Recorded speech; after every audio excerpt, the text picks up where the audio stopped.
Атырауда өмір сүрген мен едім, қаңсырадым, қалмағандай сау жерім. Қалдау жетпейді ауа дәрменім, солдау көктей дәуренім. Баламыз бір жарқ етіп, ағып түскен шоқ жұлдыз ғой. Жарқырап, жалындап жүретін еді. Жүрегі таза, адамгершілігі мол. Сүлейменнің айта берсең, оның керемет қасиеті көп.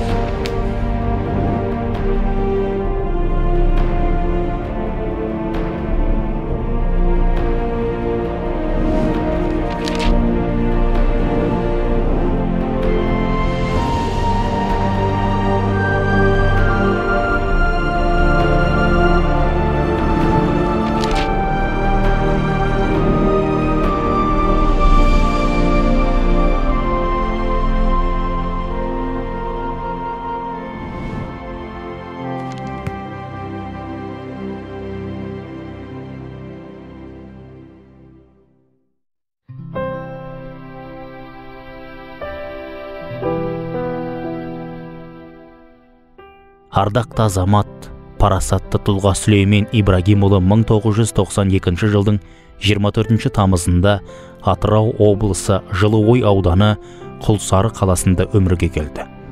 Ол жаздың тамылжыған күнінде дүние есігін ашып, әке шешесі Ибрагим мен Райханды қуанышқа бөліп, жарық сәуледей үміт сыйлаған еді. Бала Сүлеймен бауырларымен бірге тату тәтті өмір сүрді. Кішкентайынан елгезек, талапшыл, ынталы болып өсті. Әкесі ойыншы қалса оны шашпай қоймайтын еді. Құрылысын көруге асық болды десе, анасы мектептен бір күнде қалмауға тырысатын тұғын деп, оның дара қасиеттерін еске алады. Біздің кейіпкеріміз Құлсарыдағы Сатыбалдиев атындағы мектепте білім алды. Белсенділігі мен үлгерімі үшін ұстаздарының сүйікті оқушысы еді. Сүлеймен сол кезден ақ алыс көкжиек көгіне көз тіккен тұғын. Өте ақылды, зерек, білімді болды. Мектепте 4 жыл оқыды. Жиналысына баратын едім. Әр уақытта мен мақтанышпен есім алам. Жақсы оқушы деп ұстазы мақтайтын еді. Сүлеймен бастауыш мектепті үздік бітірген соң арман мақсаттың жолында шекара асты. 2003-2011 жылдар аралығында Түркия астанасы Анкара қаласындағы BAPS, яғни Билкент халықаралық мектебінде білім алды. Аталған оқу орнында Сүлеймен Ибрагимұлы өзін тәрбиелі, үлгілі қырынан көрсетіп, талантты өрен екенін дәлелдеді. Мысалы, Science Fair, Monesca, Кас, Трип сынды түрлі халықаралық көрмелерге қатысуы, мектеп оркестрінің үрмелі аспаптарында ойнауы, баскетбол, футбол сияқты спорттық шараларда белсенділік танытуы сөзімізге дәлел. Түйінде айтқанда Сүлеймен өте ақжарқын, қайырымды, қонақжай еді. Оны бірге оқыған достары да растайды.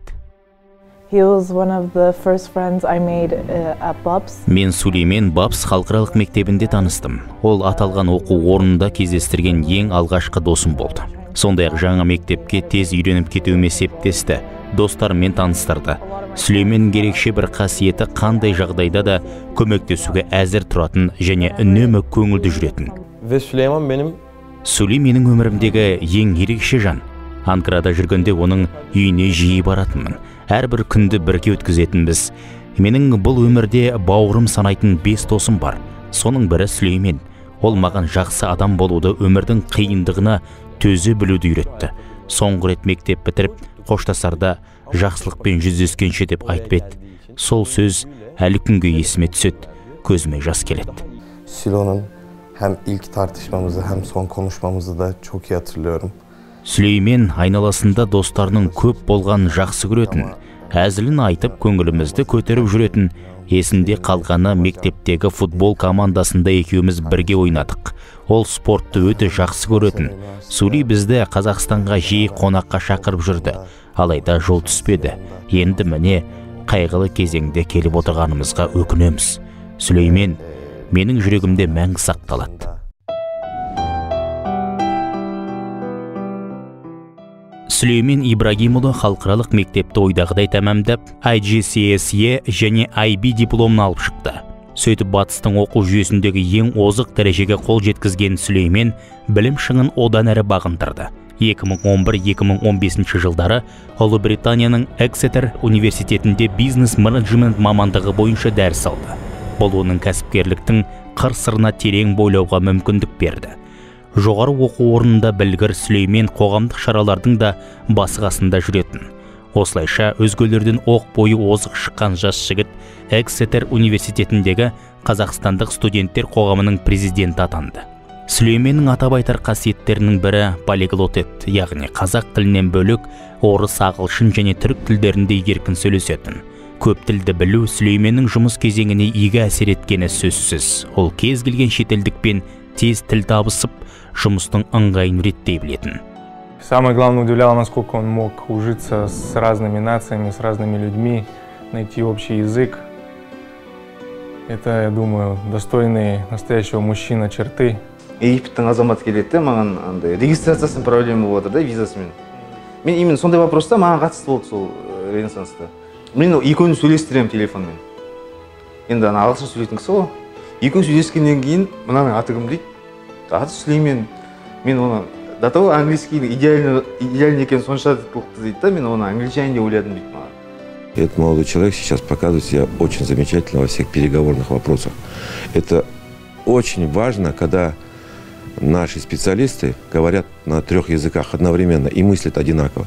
Именно молодежь может подвинуть нас вперед, именно используя знания, именно полученные, которые получены за границей.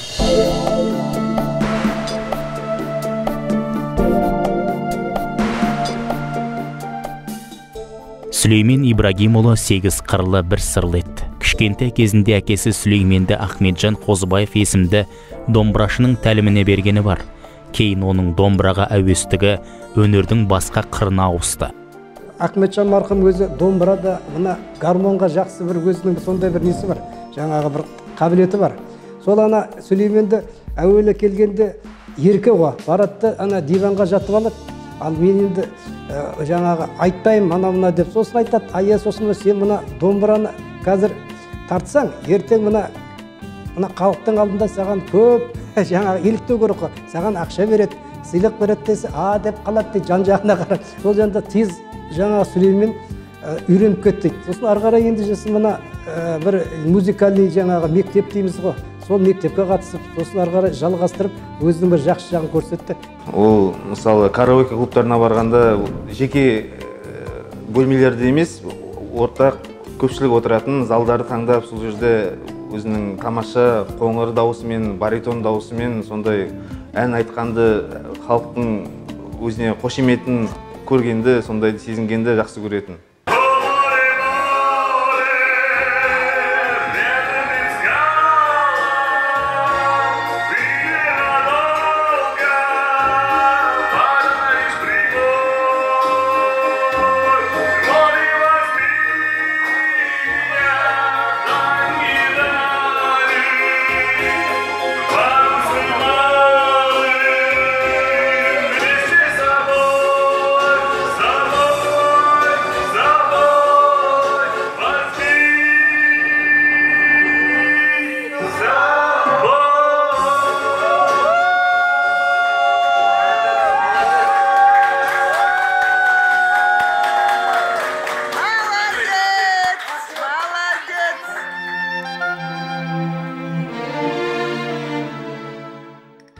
Тұманды Альбиондағы оқу орнын бітірген соң Сүлеймен Ибрагимұлы туған жері Атырауға оралды.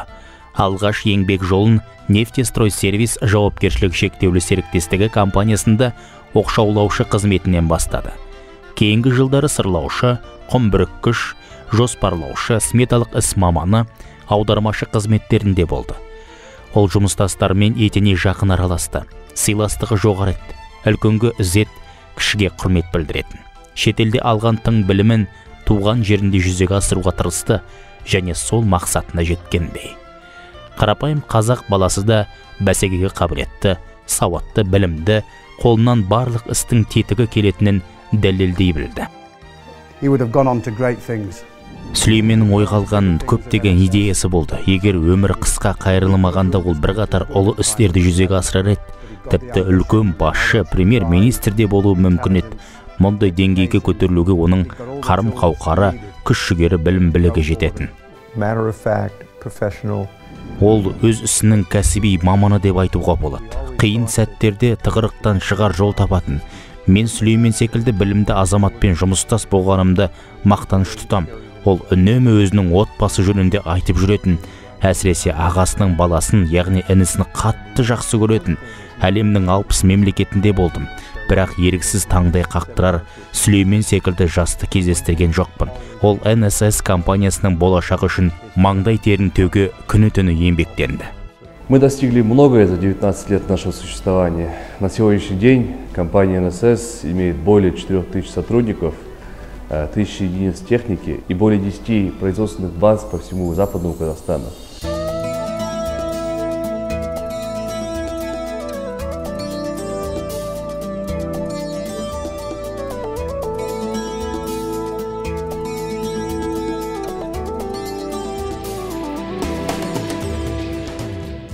Жаста болса, бас бола білген Сүлеймен Ибрагимұлы НСС компаниясында жұмыс істей жүріп, теңіз кенішінің жанынан бетон зауытының бой көтеруіне себепші болды. Алғашқы іргетасын қаласып жобасын түзді. Мұндағы бетон өндірудің барлық үдерісін толық автоматтандырды. Алайда зауыттың іске қосылу сәтіне көзайым бола алмай кетті. Бүгінде зауыт толық қуат күшіне жетіп, ТШО-ның 3-ші зауыты құрылысын бетон өнімімен толықтай қамтамасыз етуде. Осы жоспарды өзі алған кезде осыны бәрін полностью автоматтандыру шетелдікіндей. Сол идеясын ол жеткізе білді. Бүткіл мына бетонный завод Қазақстан бойынша осы салған заводы нөмір 1 болып есептеледі. Мен өзі ұйымдастыру және адаммен сөйлескенде, отырғанда, доклад отқанда, каждыйынан отчет алып, каждыйынан өзінің қабілетті бойынша сен не істедің бүгін, кеше не істедің бүгін, соның күндігін отчетін алып отыратын еді. Ол жатпайтын еді, түнімен ұйықтамайтын еді, газет оқитын еді, кітап оқитын еді. Сосын ертеңгі план дайындап қояды, кернелеген алады, ертең не істеу керек екен, бір кітабын ұстап, блокнотын алып, ертең не істеп, бүгін ертеңгіні бүгін жазып қоятын еді. Не істеу керек, план құрады. Сүлейменнің қолға алған ерекше жобаларының бірі Дәулет индустриалды аймағы еді. Аталған кәсіпорын шоғыры аясында Дәулет нан зауытының салынуы тамақ өнеркәсібін жаңа сатыға көтерді.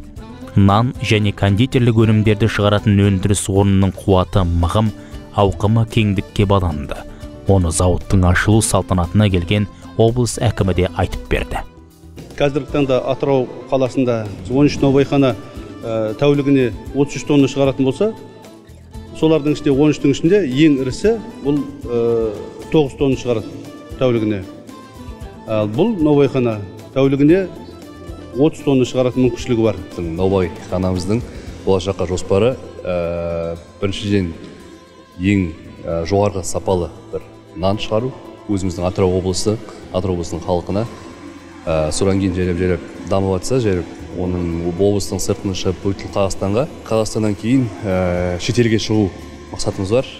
Өзіміздің елбасымыз тапсырма бергендей, сол жайлап экспортқа шығатын болсақ, ол да біздің үшін жақсы бір жеткілікті, жақсы бір дәреже болады деп есептеймін. Сол нан зауытының ашылуында шаһар басшысы Нұрлан Асқарұлы өзі қатысып, баламыздың сөйлеген сөзін тыңдағаннан кейін апырмай, мынау өнім бір пайдаға сайынып тұрған, маған бір орынбасар болып тұрған үлкен бір жақсы азамат екен. Өйткені шет тілін біледі. Ал өсігінде көптеген жастар шет тілін оқиды, орыс тілін оқиды, қазақша білмейді. Мына бала қазақша өте сайрап тұр. Масқара жақсы екен деп кетіп еді. Дәулет нанның технологтарын ішіндегі кітаптар қарап оқиды. Қоспаларын біледі ішіндегілерін. Каждый кітапты интересовать етіп, нелердің сорттарын біліп отыр. Соны маған айтып отыратын еді. Мен айтамын, сен қайдан оқыдың? Кітаптан осыны көп оқып, үйде көп оқиым. Осылардың бәрін қараймын. Ертең менің бір аралар сұрақ қалса, мен жауап беруім керек. Соған мен ұялып қалмау үшін мен көп оқуым керек. Одан мен артық болуым керек, 10 есе білуім керек. Артық деп айтып отыратын еді.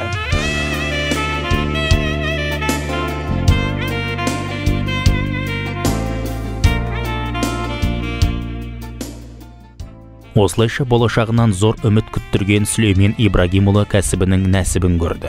Ол ең алдымен халқына сапалы өнім ұсынды. Тауарынан сан түрлі арзан, қолжетімді болуына да басты назар аударды. Дәулет нан зауытынан соң макарон цехын ашып, ел игілігіне қарекет қылды. Сағатына 2 тонна макарон шығара аламыз. Оны күніне алатын болсақ, күніне бір 16 тоннадай шығады. Ал жылына санайтын болсақ, ол жылына 14 мың тонна макарон. Тек қана Атырау облысын осылай қамтау емес, макаронымен бірақ экспортқа шығу негізінде қарағанда. Жайлап қазір уже Астраханьмен сөйлесіп бастап жатыр, Астраханьдағы жұмысшылармен, кәсіпкерлермен сөйлесіп жатыр.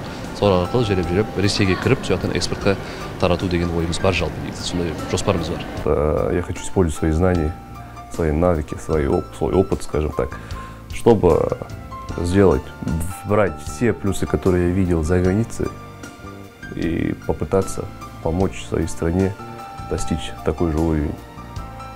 Такие же плюсы, которые в дальнейшем будут только развивать нашу страну. Жалынды жас кәсіпкер Сүлеймен Ағдрашевтің енгізген тың жобаларының қатарында шетелдік үлгідегі көлік жуу орталығы бар. Еуропа елдерінің тәжірибесінен алынған жоба жөнінде алғашында талай күмән күдіктер келтірілген тұғын. Алайда Сүлейменнің ойы асқақ, санасы сергек. Кез келген кәсіпті бастарда тәуекелімен сәттілігін таразының басына тартып бағамдайтын. Сенім алдамапты. Аз ғана уақытта көлік жуу орталығы атыраулықтардың сұранысына ие болып, әлеуметтік маңыз артты. Бір-екі рет айтып едім маған. Осы біздің қысымызда аяз соққан кезде қалай болады? Сонда айтқан Реке, көз қорқақ, қол батыр деп. Сонда жарайды жақсы, күліп жіберген көрерміз деп. Күні бүгін өздеріңізде көріп отырсыңдар, керемет сол, тым жақсы, бұрын болмаған, көрмеген көлік жуатын станциясы жұмыс істеп жатыр. Сүлейменнің келешек жоспарларының көптігі соншалық, оның тереңдігіне кісі бойы бойламайтын. Мысалы, өзі негізін қалап, кейін сәтті жүзеге асқан Суло кафесі қала тұрғындарына көтеріңкі көңіл күй сыйлайтын. Аурасы өзгеше дәмхана атанды. Кафе наубайханадағы бас аспаз Сербиядан арнайы шақыртылған. Европадағы я болмаса, Америкадағы отырған кафеде сияқтысы. Бірақ соның өзінде тағамдары, тамақтары сондай бір керемет, үйдегідей пісірген.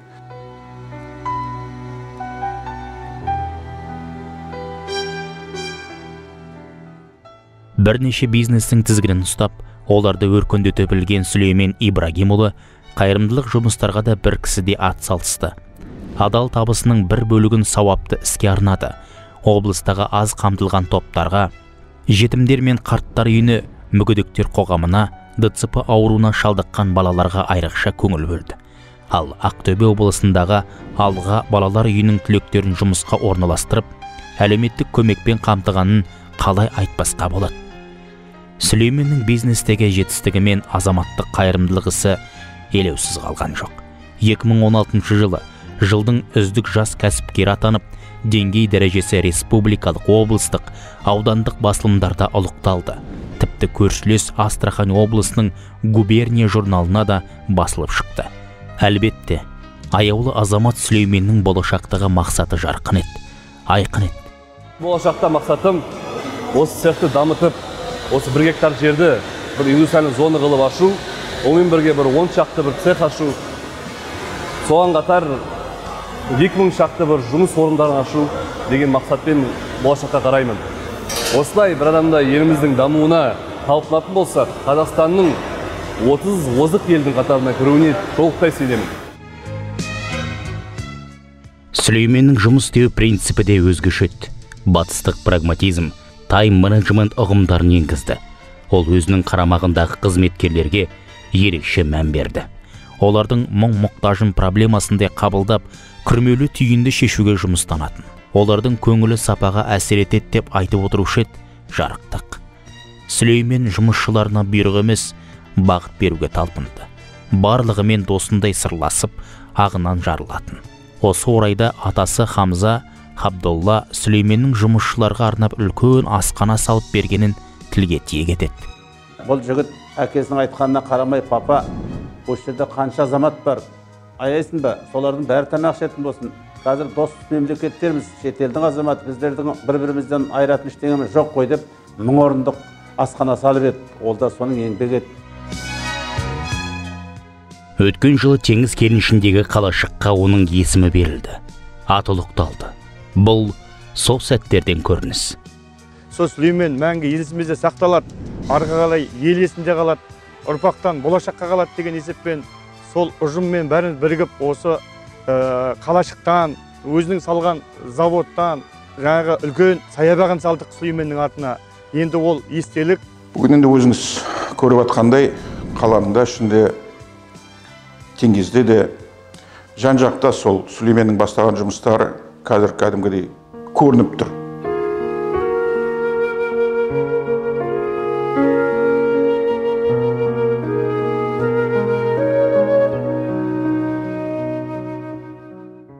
Сүлеймен Ибрагимұлы кәсіпкерлік сферада жолы болғанымен, отбасылық ғұмырдың қызығын көре алмай кетті. Әке шешемнің қолын ұзартып, келін әкелсем, ұрпақ сүйсем деген арзу арманы орындалмай қалды. Кенеттен төнген ажал жоспарды тас-талқан етті. Мен 60 жасқа толғанда былтыр құшақ гүл әкеліп, апа, жын жақсы билейді екенсіз. Мен үйленем, үйленгенде билейсің ба деуші еді. Жаным, сен үйленгенде мен жалаң аяқ билеймін ғой деп едім, енді оған жеткізбей кетті ғой енді. Қайырылдық ақ сөйлейден орны толмас. Көнбеске Алласыне шара болмас. Бірақ сен мәңгесінде қаласың қалқың барда, қаларыңа ешкімде күмән болмас. Арман ғой адамдарды алға сырар, артыңнан терек болып талдар шығар. Орны бар оңалар деген бар ғой, ісіңді бауырларың жалғастырар. Ойламадық айырылам деп көзіңнен, байқатпадың бір ерекше төзіммен. Төзімділік берілген ғой дараға, даралығың о бастан ақ сезілген. Зиялы отбасының тәлім тәрбиесінен сусындаған Сүлеймен санаулы һәм саналы ғұмырында алдыңғы буын аға апаларын, ата әжелерін құрметтеп өтті. Олардың ақыл кеңесіне құлақ тұрып, білмегенін сұраудан жалықпады. Мысалы, әжесінің 80 жылдық мерейтойында тебірене сөйлеген сөзі әлі күнгі ұмытылмақ емес. Өзіңіз келіп, шетелде оқып жүргенде, сол диплом алуға келіп, өзіңіз көріп кеттіңіз, батаңызды бердіңіз, сізге көп рахмет. Сізге әрқашанда шексіз алғысымызды білдіреміз, немере ретінде. Неге десеңіз, менің артымда тұрған жігіттердің бәрі, қыздардың бәрі, немере жиендеріңіз, ішінде күйеу балалары бар, келіндеріңіз бар. Олардың еш қайсысы мына жерде сіз болмасаңыз болмас еді. Еш қайсысы. Елінің аяулы азаматы, әке шешесінің асыл ұлы, ағайын туманың қимасы Сүлеймен Ақдрашевтің көктем ғұмыры көптеген туындыларға арқау болды. Бүгінде Кенжебек Тұманбайұлы Алматыда Сүлеймен атты 3 тілдегі биографиялық кітапты жарыққа шығарды. Сонымен қатар Жасын ғұмыр атты заманауи пьеса өмірге келіп, оның өн бойы Сүлейменнің тағдырына негізделген еді. Көрерменді бейжай қалдырмайтын қойылымды облыстық Махамбет атындағы Қазақ драма театрының ұжымы Түркиядағы Билкент мектебінде де сахналаған тұғын. Сөйтіп Сүлейменнің өзі оқыған оқу орнында еске алу кеші жоғары деңгейде ұйымдастырылды. Қаншама жас осы егемен елдің еркін самалына кеуде тосып жүрген қапияда көз жұмып кетіп жатты. Қаншама жас таланттар осы елімізден байыз таба алмай шетелге кетіп жатыр. Ақыл ой кетіп жатыр. Содан айылып қалып жатырмыз. Бір ортақ образ қылып шығарсам деген ойым еді. Сол жастардың арман мақсатын, кейде өкінішін сол бір Сүлейменнің басына салдым. Бір әже қайыр сұрап жүрді, бірақ ешкім ақша бермеді. Ал мен қатты аядым. Әлгі әже осы күнгі жұрттан қайырым қашқан жетті. Аяп кеткен. Қалтамдағы барлық тиынымды апарып бердім. Жарадың құлыншағым, ел жүреген жүрегіңнен айналайын. Маған қолыңды жай құлыным деп ұзақ батасын берді. Сосын ақшаның тілінен гөрі адамның тілін біл деді.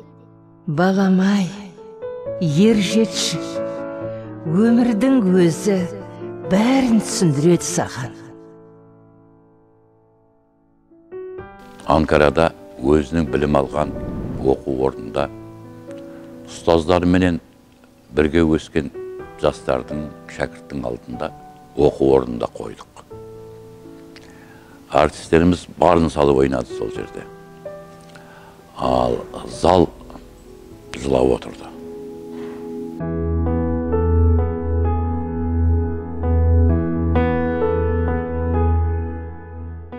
Елін сыйлаған тау тұлға, Сүлейменнен қалған бір белгі, өзі тұтынған бұйымдар. Қазір бұл жәдігерлер үйінде көздің қарашығындай сақталған. Қол сағаты, көзілдірігі, қаламы өткен күндерден ерекше сыр шертеді. Әсіресе өзі сүйіп ойнайтын шахматтың тақтасы алыстан мен мұндалайды. Кезінде бұларды Сүлеймен қолданды, қазір ортада жоқ деуге көңіл сенбейді. Сенгісі келмейді. Әттең, ажалға тоқтам бар ма? Сүлеймен Ибрагимұлы беймезгіл өмірден өткенді тек ағайын тумалар ғана емес, қалың ел қабырғасын қайыстыра жылады.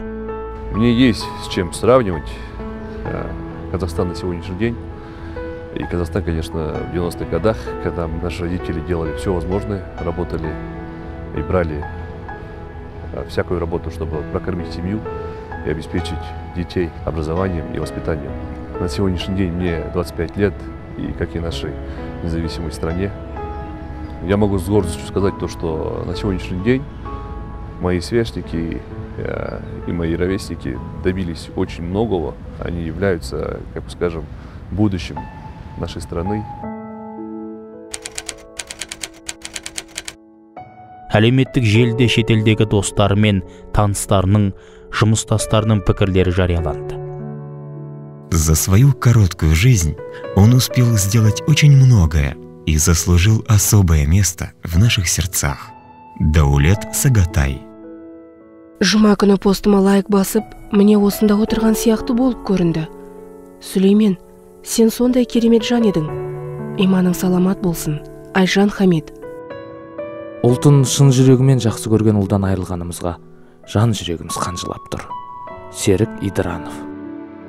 Нет такого человека, о ком бы я мог говорить так высоко, как о Сулеймане. Джордж Галлифорд. Қарапайым, сүйкімді Сүлеймен, сенің ұялшақ күлкіңді жүрегімізде сақтайтын боламыз. Губерния журналы. Мен осындай арысымнан айырылғаныма қапалымын. Қайғының арты жарасын. Роза Ахметжанқызы. Почему он? Хотя бы дал бы короткое время, чтобы он успел создать свой очаг. Аслан Амангалиев. Ойлы адамға қызық жоқ бұл жалғанда. Сен соны ертелеусіз қойған сияқтысың. Құттыгерей Смадияр. Сули был человеком мира. Мне очень не хватает тебя, мой друг. Ислам Абдрашитов.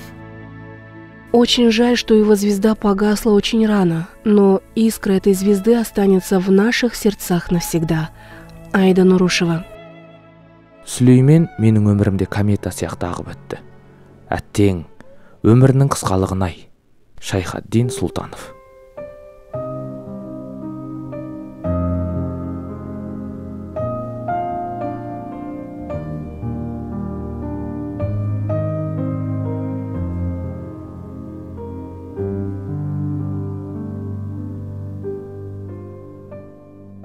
Адам бұл өмірге қонақ деген рас екен. 2017 жылдың ақпан айында ардақты да аяулы азамат, қазақтың қадірлі ұлы, бір тума тұлға Сүлеймен Ибрагимұлы Ағдрашев жарқын дүниемен мәңгілікке қоштасты. Адайдың тағы бір ұлы жер қойнына аттанды. Шоқ жұлдыздай жарқ етті де жоқ болды. Бірақ атқарған еңбегі, жасаған жұмысы өшпек емес. Иә, ақпанның сол бір түні жас кеуденің жүрегін өзімен бірге алып кетті. Алайда ажал арынын қанша ашса да, оның нұр бейнесін өшіре алмапты. Көз жұмып, кірпігін айқастырған Сүлеймен қайтып оянардай.